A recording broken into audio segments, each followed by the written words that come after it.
Welcome back. It is Tuesday, November 21st in the NBA. My four favorite picks are on the way. We're going 4-0 today, and we're bringing out the brooms tomorrow morning. But first, we got to do a recap of yesterday. What was a 1-4 day? I could argue we probably should have gone 4-1 or 5-0 potentially, but we didn't have any luck yesterday. Let's talk about it. Jordan Poole's over in points. A great call. He destroyed it. You just take your cards against the Bucks. It's free money. Now, our losers of the day. Why do I say we could have had a 4-1 or 5-0 day? It's because we had Jokic triple-double. He got ejected with 2 minutes to go in the first half. He had 9, 5, and 5, so on pace. We had Zubac over in PRAs. He ended with 19 on the dot on the hook. Did cash his points plus rebounds, so if you pivoted to that, you cashed out there. He did not play a minute in the fourth quarter because of a blowout. Sabonis, his over in rebounds plus assists, he had 18. Yeah, he didn't play a minute in the fourth quarter. His team was down by 40 points. And then we had day one of the Ladder Challenge where we saw Travis Kelce be our one leg that lost. We needed 50 yards from him, and he ended with 44, 46. Days like yesterday are very demoralizing because it feels like, you had a lot of good reads in there and you just got wrecked. And that's sometimes, the pros and cons of sports betting. There's the highs of cashing your bets, and there's the lows of those types of days. And it is what it is. We can't do anything about it. We can't sulk about it. We're going to move on. We got to win some money, and that's what we're going to do today. We're up 15 units on the season. We're going to be up more than that by the end of the year, knock on wood. Let's dive into today's picks. Day one of the Ladder Challenge. I know it's been a brutal past couple runs. I know it. I feel like we probably could have cashed the last few, but we just keep losing on some BS. Just happens. We're going to run it back one last time today. If it does not hit, probably take off until next Monday because there have just been blowout city in the NBA and no more NFL picks probably should, but whatever. I'm just done with it. Let's move on. Ladder Challenge will be live later on this morning, Eastern time. The first pick of the day will be the guy on the thumbnail. His name is Joel Embiid. We're taking his over 45.5 points, rebounds, and assists, minus 110 on DraftKings. Now, I went between his points and rebounds line and his PRA line here. I like both of them. Honestly, I really do like his points and rebounds the most. And if I do include Joel Embiid in the Ladder Challenge today, it would probably be either his points for 25 or more or his rebounds like 8 or 10. I really like Joel Embiid's matchup today. The reason I'm including assists is because Joel Embiid's been really good at, getting his teammates to knock down shots, and he's at home where his teammates probably knock down some more shots too. But let's talk about Joel Embiid, and we're going to need a lot of points and rebounds out of him. He's not getting 20 assists. That's just not happening. But let's talk about Joel Embiid. On the season, he's averaging 31.9. 11.2 rebounds per game, and 6.2 assists per game. That's good for 49.3 PRAs, points, rebounds, and assists. Now, he's over this line in 9 of 13 games this season, so a very good hit rate for him. And on paper, this really isn't the best matchup in the world as he takes on the Cavaliers. Now, there is something about the Cavaliers that I do like for Joel Embiid tonight, and that is that they have a lot of confidence in their big men. And what does that mean? It's that because they think Jared Allen and Evan Mobley, whoever's on him, can guard Joel Embiid one-on-one. Now, most teams are like, oh, heck no, we don't have any confidence in our guys. The Cavaliers do, and while their big men are good defensively, no one can guard Joel Embiid one-on-one in the NBA. That's just not how it works. He's just too good offensively, and he gets to his spots and he knocks down his shots. And so, at the end of the day, what we have seen is when they put Jared Allen on him, Embiid goes off. In Embiid's last 6 games for Jared Allen, he's averaged 32 points per game, 13 rebounds per game, and 5.2 assists per game. Good for 50.2 PRAs. He has had 57, 35, 61, 64, 36, and 48 points, rebounds, and assists, going over in 4 of 6. Now, this season, Embiid obviously still has a very high usage rate. James Harden no longer there. He's in LA with the Clippers. And Tyrese Maxey has stepped up. But what we have seen is that obviously Joel Embiid, his assist numbers are up a ton. 9.1 assist chances per game. Hence why he's averaging over 6 assists per game as well. So we see him having the ball in his hands a lot more. And against a team like the Cavaliers, sure, they play slow. I think that translates to a lot more points, and probably he's going to be out there for size, for rebounds too, and he's just going to have the ball in his hands a ton tonight in almost every single possession, which is why I trust him to get over this high line of 45.5 PRAs. I really like him to grab rebounds. Jared Allen not shooting 3-pointers. Evan Mobley, same thing kind of too. So he's down there in the paint almost every single possession trying to grab rebounds, and this is a Cavaliers team that, sure, they aren't necessarily, the best in terms of scoring points. They don't play at the fastest pace, but they do go out there and they're going to shoot and they're going to try their best, and they normally keep these games pretty close. So I really like Joel Embiid. I think this is a great spot to back him. Obviously not the best defensive. Sure, I would love if he was facing the Pacers, but if he's facing the Pacers, this line's like 50.5. So I really like the 45.5 line. I think he could easily score 30, 35 points. He's scored 40 plus against Jared Allen several times, but there's also that chance that he grabs, 15 plus rebounds, which gives us a great chance at cashing this one. So I really like Joel Embiid tonight. I'll take his over 45.5 points, rebounds, and assists. Like I said, individual line, I lean his points, then his rebounds. rebounds and then the assists, because the assists are like 4.5 minus 170. But I really do like Joel Embiid today. I think he has a big night. I think he cooks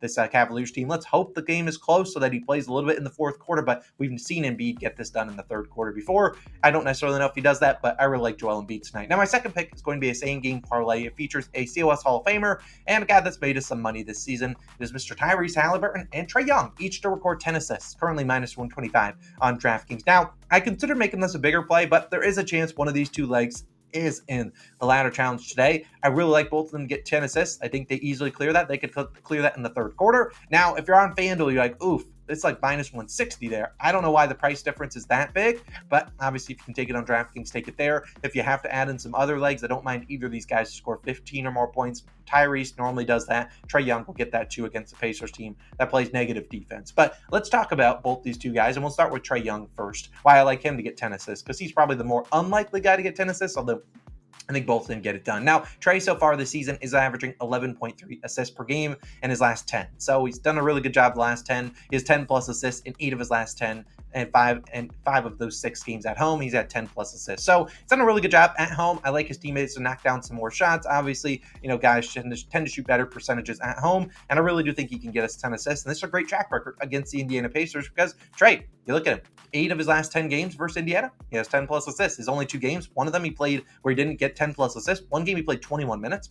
Yeah, I don't know what happened there. Maybe get injured. The other one, he scored 47 points. Obviously, if Trey scores 47 points, it's very unlikely that he gets 10 assists, but that's not really been Trey's game. He's only had one game this year where he went just berserk, and that was against the Magic. I really think this is a game where we see him just facilitating, getting it to his teammates for a team against Pacers that doesn't really defend anyone. There's a reason this over-under is at 251, the highest one we've seen on the slate. The Pacers play at the fastest pace in the NBA, and they give up a lot of points per game in the paint. So we should see Trey drive into the paint, dish into Capella, easy dunks, easy assists. Now, let's talk about Tyrese Haliburton, arguably the best guy getting assists in the NBA, because in 11 games this season, Haliburton averaging 11.6 assists per game, 10 plus assists in 9 of 11 games, and he has 13 assists in 6 of those 11. So, look, we know this guy has a high floor for assists. There's a reason he's going to lead the NBA in assists per game this season. That's just how it works. And look, this game wouldn't have an over-under at 251 if they did not expect some points.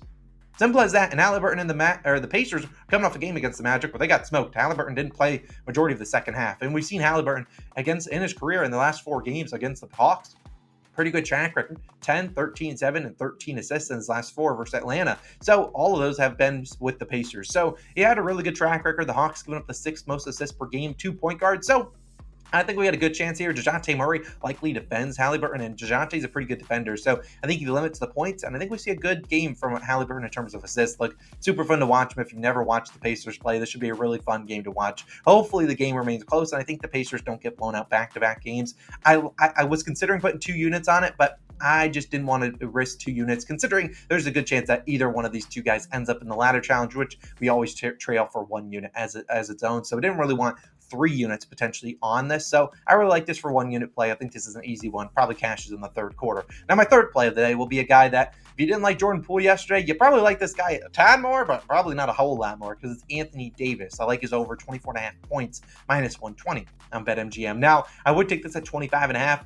And honestly, I think this is the perfect matchup for him, but I don't think the line goes up. Maybe it goes up to 25.5. Either way, I think AD is in for a big night. AD's all or nothing. He either gives you 9 points or like 26 to 30. But let's talk about AD, who so far this season, he's averaging only 22 points per game, being very limited by 2 9-point efforts. Now, he has scored 25 points in 7 of 13 games this season, scored 26 in all those games. So if it does go up to 25.5, you're good too there. But why am I taking AD? I know no one wants to trust him. He's back at home, which is where I want to trust him. And the Jazz, our team that does not play defense. We've seen Kevin Durant drop 38 in back-to-back games against them. And without Walker Kessler, this team just doesn't play any paint defense. I mean, they have the 6th worst defensive rating in the NBA over the last 5 games since Walker Kessler went down. And they just don't have any size down there to really stop a guy like Anthony Davis if he's being aggressive. Now, Lowry Marketing, great defense. Love him.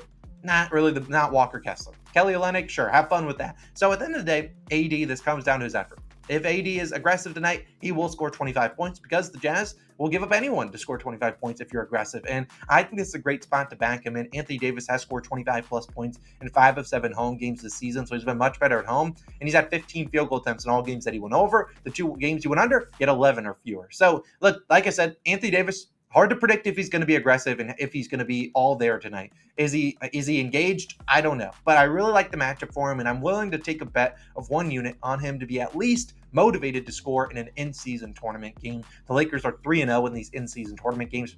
I think the Jazz are 2-1. So this is a big game in terms of the in-season tournament seedings. And so I think at the end of the day, AD, if there's going to be a game for him to try in, maybe it's this in-season tournament game where they slap him and say, yo, we need you to try. We need to win this game. And I think this could be the game that he does it. So Anthony Davis, we know how talented he is. There's no one denying his talent. It comes down to his effort tonight, and I think this is a perfect spot to back him. Should get some easy lands, things to get him going. Should be able to dominate the paint all night long if they really feed it to him. He should be able to absolutely destroy this Utah Jazz team. And then my fourth pick of the day will be the ladder challenge, where we will try one last time for at least a week. If this does not hit, we will take off several days because it's just not it. But we will post it later this morning. We're putting 1 unit on it, plus the extra $10 to roll over. I know the last couple have just failed and they flopped in which way or another, but we're going to get off day 1 today. It's just a matter of time. We're due, and I'm going to cook up one that is so surgical, it might cash in the first half. That's what I'm going to try my best to do. But those are my 4 favorite picks of the day. Ladder challenge will be posted in the pinned comment down below. The vibes aren't high right now, but we're going to turn it around. We're going to have a 4-0 day, bring back that momentum, and then we'll go to tomorrow's slate, which is a great slate for us all. So let's dive in. We have 4 picks, and we'll see you guys tomorrow. The ladder challenge from that YouTube short, TikTok, whatever is live. I will post it right here on the screen. Let's go 4-0. Let's climb the ladder, and I will see you guys back tomorrow with the brooms out, plus climbing the ladder to day 2. I will see you guys then. Peace.